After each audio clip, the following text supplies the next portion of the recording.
Always see to it na yung mabuti ang manalo. Always choose kindness over anything. So, lagi nyo tanungin, ano ba talaga yung mabuti? Bago kayo umalis sa responde, mabuti kaya yung nagawa ko. You always ask yourself, dapat ang manalo yung mabuti.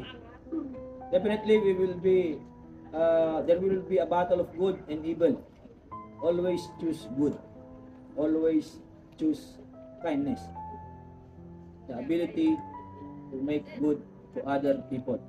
Kasi nga, baka nga, yung prayers nila, kayo pala yung pinadala ng Diyos, tapos hindi nyo pa na-receive yung message.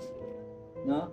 So pag nagpupunta tayo, nag-respond tayo, always remember, hindi lang ito tawag. Ito ay prayer of somebody asking for help, asking for assistance. Hindi ito ordinaryong tawag ng 911, tawag sa talk. This is a call with prayer para marespondihan o para matulungan sila. Don't fail them. Okay? Yes, sir.